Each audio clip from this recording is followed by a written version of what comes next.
he also understood that you couldn't replace them because the whole point of what they were doing was the energy and the kind of trashiness that was, connected to that style and that energy.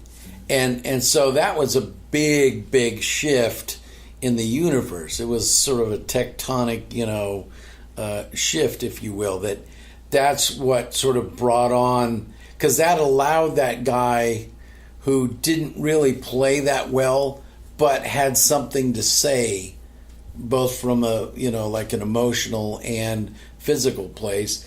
It allowed him to say what he wanted to say with the angst of his guitar. Absolutely. So that was also a big thing that was, it's all, as always, all that shit is sort of connected, because, and there's been a lot of pundits that have said, well, generally what you can take the temperature of music through social markers.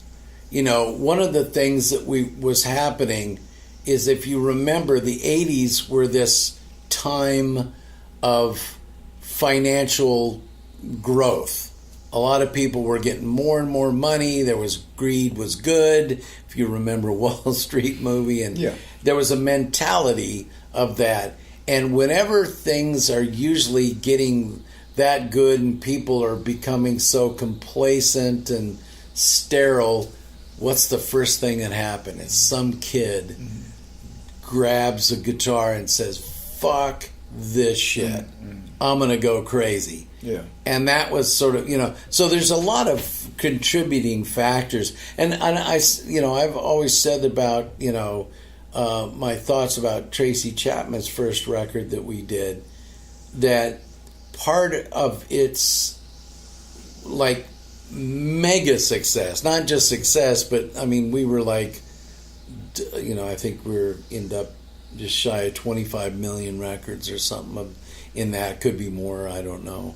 I don't always pay attention. But in part of what I always said about that record was that people, that record was,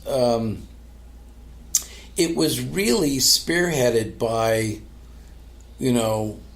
white sort of yuppies were the ones that really, made that record that successful. Then it caught on to the world and everybody sort of grew with it. But it sort of started out, and I always feel like part of it had to do with, all of these, hippies in the, 60s and 70s now were working for, banks and Wall Street and stuff. And then all of a sudden, here's this young artist, and she's talking about how absolutely tough life is, and how cruel it is, and how how tough it is to be, and I think it just struck such a nerve. But that's analogous to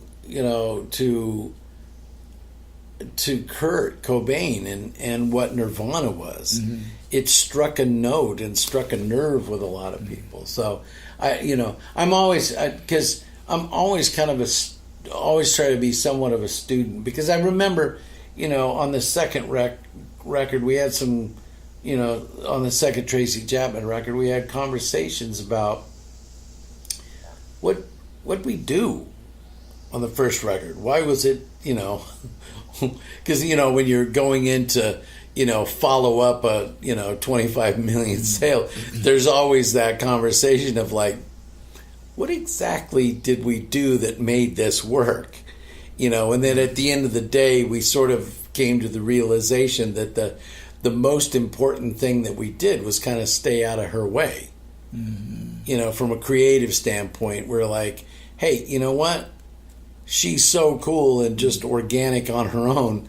Because I remember, because I played keyboards on those records, and I always thought to myself, every time I sort of would start playing a sound or something, it was, God, this is way too big.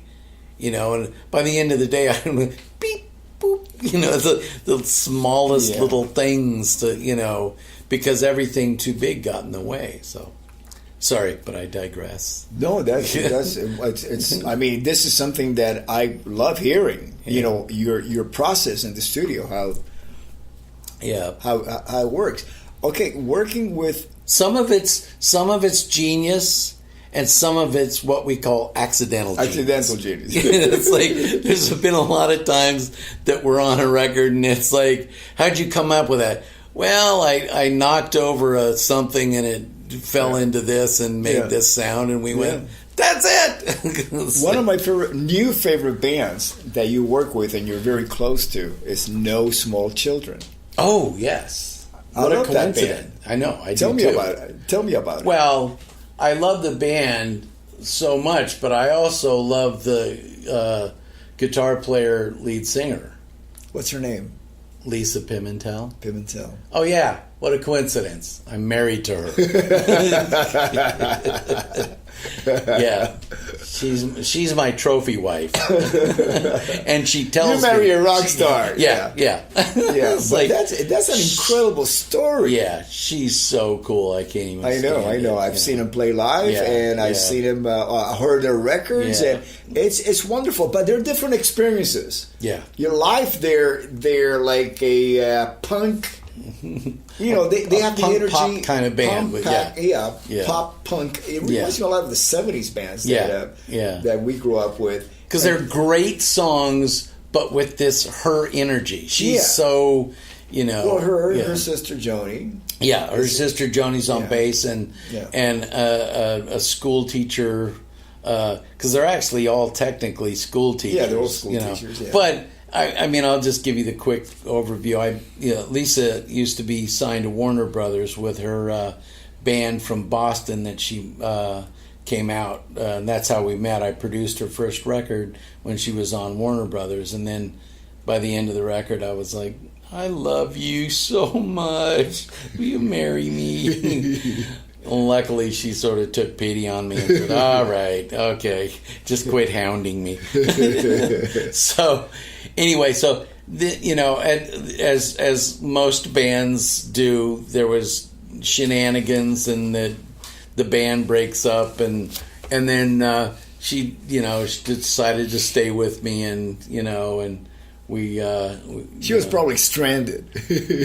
No, she had a whole life, because she was a school teacher. Oh, even at that. Oh, yeah. Then. Oh. Yeah. Well, it was funny because the way I describe, my sort of falling in love with her was that I remember, the first time I saw her, she had come out of the rehearsal hall because I had flown to Boston. Warner flew me to Boston to meet the band and see how I felt about it. And so I'm walking, the car dropped me off in front of the rehearsal place, and I'm standing there, and she comes bopping out of the rehearsal room, and I'm like, ooh, she's hot, right?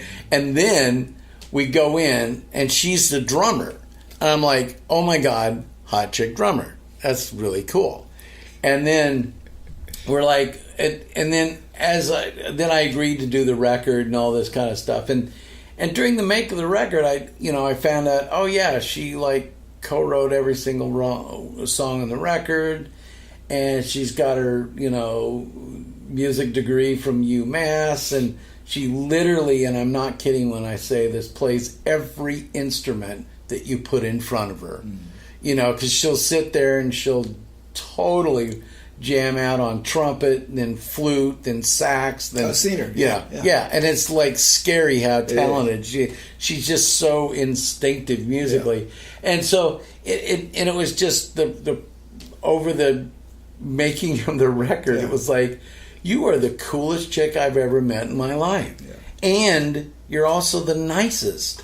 But anyway, she was teaching high school in Boston, and then when after the record was over, we moved in together, and then she started. She went back and got another teaching gig, and during recess, she met. Over the time, she got to know the fourth grade teacher who was a drummer. Nicola Berlinski was the drummer. She was a drummer who was the fourth grade teacher in there. And Lisa's like, we should go play some gigs. And so they had another bass player who didn't work out. And then they started doing gigs about like 6 years ago. And then her sister, Joni, who's an amazing singer on her own and so talented, moves out from Boston. And they're like, hey, Joni, I know you don't play bass, but do you want to learn how to play bass and join the band? And she did. Yeah. And they put this amazing band. But the thing that's interesting about Lisa is that when you hear like her body of work, you hear how wonderfully eclectic and musical she is. And it's always got this sort of visceral energy in this component, and her and I just love her lyric point of view.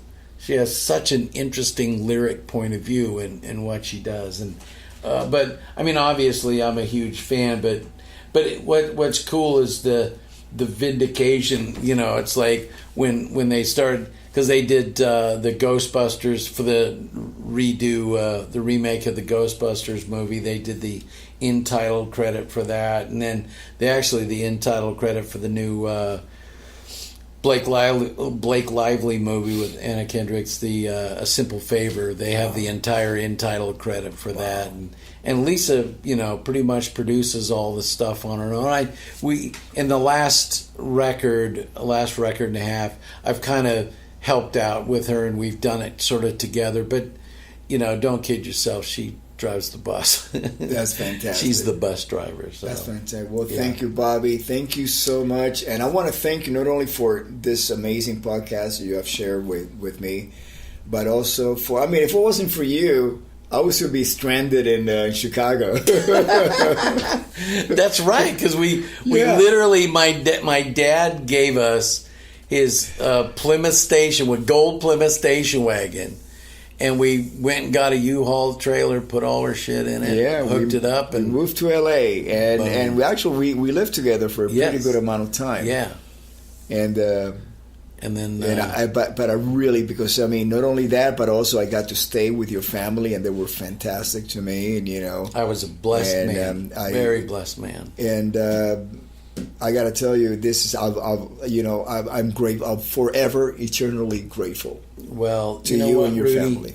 You know, it's so great that we've sort of reconnected in the last couple of years, because there was a period there where we were both on, you know, such intense paths. We were sort of separated, but it's like you're a good friend, my friend. You too. So you too. Thank you. Thank you, Bobby. God bless you. My friend, thank you.